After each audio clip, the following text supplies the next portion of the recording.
Nightcast. Stephen Lloyd Gilbreth brings you the current news from the world today and how it relates to Bible prophecy. Understanding the end-time events leading to the peaceful world tomorrow.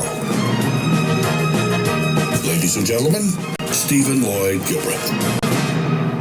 And good evening, friends. Welcome to this Sunday night, October 18, 2015 edition of Nightcast. The opening story for tonight, we go over to the Philippines, where Typhoon Koppu has made landfall, hitting the Philippines with rain and gusts of more than 250. Yes, you'll hear one report say 200, but the update is 250 kilometers per hour, equivalent of 155 miles per hour. The main island of Luzon has been preparing for the storm. Widespread wind and flood damage from heavy rains are expected. Damon Sims, a resident of northern Luzon, described how he prepared for the onslaught. I've had to batten down the hatches, I've had to tie down the outside furniture, I've had to bring the animals to the house, and we're just kind of sitting here and waiting to see what happens, I guess. So the worst is yet to come where you are. We're hearing it has made landfall on the other side of the island. Have you any idea what it's like for people there? As I understand it, there are some exceptionally big waves hitting that coast.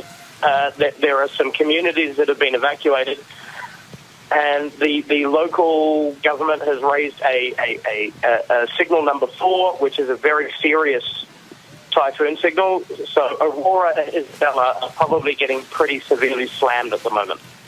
Damon, as you'll be aware, typhoons are common in the Philippines. They differ in severity, and the government has been criticised for not doing enough, particularly to help impoverished people. Do you sense that it's getting better, that it was perhaps different this season? Look, to be honest, we haven't had any fatalities this season, as far as I know. I think Haiyan put a bomb up them in a lot of ways.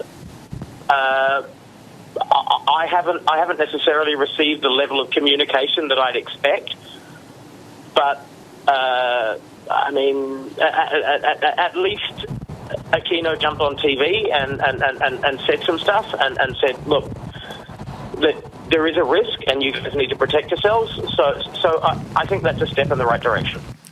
All right, friends, now we have an update on that, which will show that at least one person has died, several missing, and thousands forced to flee their homes as this Typhoon Koppu made landfall near the town of Casiguran on the island of Luzon this morning.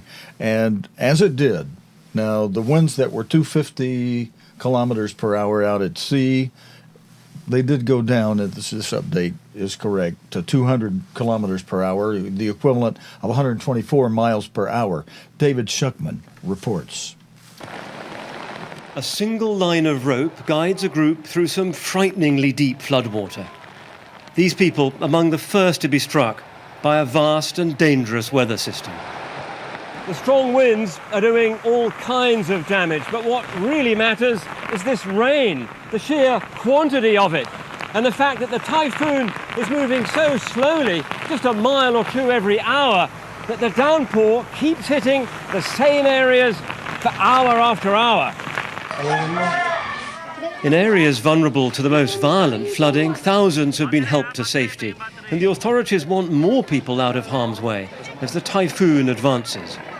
We are strongly recommending this morning the forced evacuation in the Cordillera area, the landslide-prone, flood-prone areas. Not everyone can be saved. In the capital, Manila, a family home was crushed by a falling tree. One person was killed, and several, including a child, were injured. We didn't expect that the tree would fall. My child was inside. I was outside. I saw the tree flatten my house and my family. And the typhoon, pictured here by NASA a few days ago, isn't finished. And friends, BBC weather presenter Alex Deacon has some details on this for us. Typhoon Koppu has arrived across Luzon and it's really packing a punch. We've been tracking the storm for a number of days and two things have really happened with the storm to mark it out. It's become very slow moving and it's intensified. As it arrives, packing winds gusting well over 200 kilometres an hour, some places seeing as much as 260 kilometres an hour potentially. It's quite a big storm as well, and as I said, because it's slow moving, the rainfall is going to be a serious, serious problem. Now it's made landfall, the storm will start to weaken, so the winds will die down somewhat. However, as we run through the next few days, Monday, Tuesday and even Wednesday, the rain is continuing to fall across northern portions of Luzon, and that rain will really start to mount up, causing all sorts of flooding problems. It's not really until Wednesday and Thursday before that rain looks like finally starting to peter out as the storm clears away to the north. It will be a weaker feature by then, but having said all that, 3 or 4 days of heavy rain is going to cause some serious damage. So the problems for the next 12 hours or so will be the strength of the wind. As it arrived, packing winds, as I say, up to 260 kilometres an hour. But the fact the storm is very slow moving could see as much as 1 metre of rain fall over some parts of northern Luzon before it finally clears sometime next week, likely to cause severe flooding. Worth noting that although Manila not directly affected by this storm, as the winds turn to a southwesterly, Manila could see some problems with flooding over the coming days as the water just gets trapped in the bay there. So lots of problems to do with this storm, a seriously large typhoon currently hitting the Philippines. And friends, with weather amiss like we're seeing, in Thailand, we have this video. I'm going to roll as I tell you about it. A man there has rescued 2 Norwegian bird watchers who became stuck in mud in Thailand by allowing them to use his body to pull themselves to safety. The Thai man spotted the pair while returning from a fishing trip near Krabi in the south of the country. He first tried to pull them out, but as you see here, the mud just too thick. And the man then lay on the mud and let the bird watchers lift themselves up by pulling against his body. One of them even crawled across the man's back, as you see here, about to happen. The one man who was rescued crawled across the rescuer's back on his way to safety. Here he goes, about to crawl over the fellow's back. Here he goes, you see him? The rescuer is stomach down, as the man that was pulled out of the mud, one of the men, crawls over his back to get a little better footing.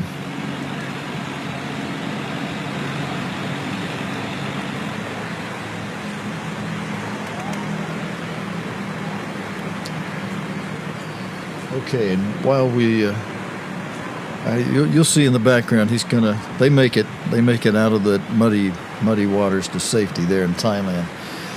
And as we let that play out in the background, I'll just tell you that story we don't have video on. At least 39 people have died after multiple explosions in the Nigerian city of Maiduguri. Yeah, there the fellows go from Thailand through that mud over to safety. But in the Nigerian city of Maiduguri, 3 female suicide bombers thought to be aged 11 and 15. Now, what did I say? 3 female suicide bombers, I guess, thought to be between ages 11 and 15, struck on Friday morning. It follows bomb attacks on Thursday, which killed at least 32 people. And like I said, we don't have video on that, but there's an update on a story related to the second seal, well, let me do this so I can bring the second seal up on the screen here for us. Related to the second seal from the book of Revelation, that second seal being depicted by a red horse, which Jesus Christ described in plain language as war and rumors of war and world war. And of course, the first stories relate to one of the characteristics that Jesus Christ described would be happening between the third and fifth seal. So we peg it on the fourth seal being depicted in the book of Revelation by a pale horse with a rider named Death, alongside whom Hades, or hell, the grave, rides. And Jesus Christ described this fourth seal, the pale horse, rider named Death, as loimus, primarily, meaning disease epidemics, pestilence, the plagues of Egypt. He also said that it would, in Mark 13:8, he said during this time, fourth seal time, there would be trouble, terike, mobs, seditions, roiling waters, both literally and figuratively, and there would be seismic activity, commotions in the air, gale force winds of all kinds, typhoons, hurricanes. This thing we're seeing in the Philippines in our opening stories tonight, and hurricanes and that kind of thing. And commotions on the ground, too. Earthquakes and tsunamis, volcanic eruptions, wildfires, flooding, and a little bit of flooding, and then that made the ground all muddy over there in Thailand, where they just had to pull out those two men, rescuer, and let one of them crawl across the man's back to get himself well-footed. Rescuer knew the ground, put himself at a little risk, of course, too, friends. But another story related to that second seal, war and rumors of war, civil war, even that kind of thing. Myanmar's opposition leader has responded angrily to claims that her party is too friendly to Muslims. Speaking at a rally at Rakhine State, she said those making the allegations were guilty of stirring up racial and religious tensions. Now, Bible says we'll have women and foreigners ruling over us during the end time. Those who made the accusations that she's being too friendly to the Muslims may be well speaking, because when you understand what is a Muslim, it's not a person that's born of a certain race. A Muslim is defined as a person who has chosen the Islam religion. What is the Islam religion? It's a religion based on the Quran. Therefore, you can read the Quran and understand what a Muslim is. Now, if a person says, well, I don't do that part of the Quran, then they're not fully or really or truly a Muslim. So the problems and those who speak against those who have chosen the Islamic religion, who thus are Muslims because of that choice, even if it's a choice made simply because one was born of parents who had chosen that religion because their parents chose that religion, and it just passed on down through the families. It's a choice. It's not something you are born into because of your blood, your race. It's a choice. Those who choose the Islamic religion are Muslims. And that religion, based on the Quran, tells those people to kill infidels and to do horrible things. So, yeah, it's a horrible election. So, if I may speak to the leader of the country we're speaking about here, we're speaking about Myanmar's opposition leader. She's responded angrily to claims that her party, she's the opposition leader, is being too friendly to Muslims. So if I can speak to that opposition leader of Myanmar, honey, you ought to be listening to these people. The election on November 8 will be the first properly contested vote since 1990, according to Jonah Fisher in this report.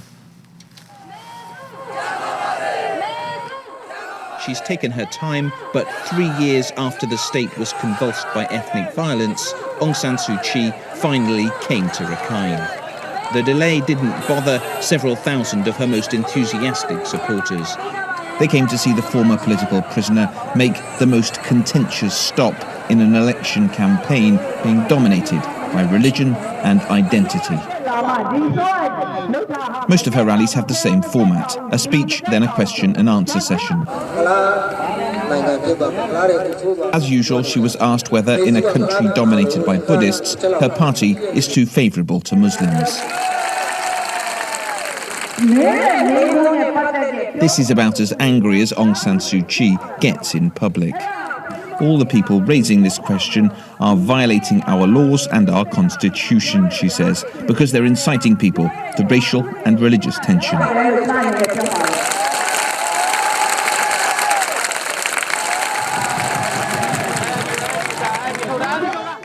Ms Suu Kyi has tried to take religion out of this election by refusing to have any Muslim candidates.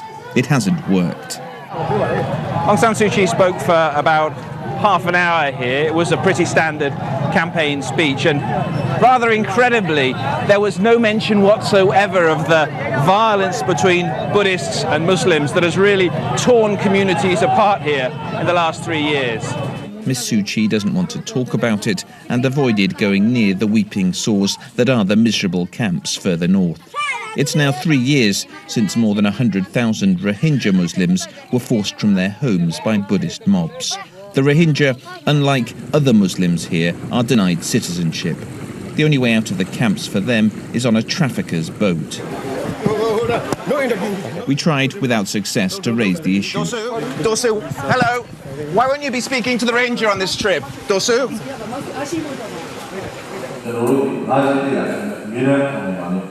If you still think Ms Suu Kyi is too friendly to Muslims, then here in Rakhine you could end up voting for the Arakan National Party. They're predicted to do very well with policies that would see any Rohingya who can't prove their citizenship thrown out of the country. In Buddhism, we feel guilty if we accidentally tread on an ant, he says. But in their religion, they believe killing others is a good deed. That's why it's not easy for us to live together. We can't stay together. We're opposites. You're a Muslim?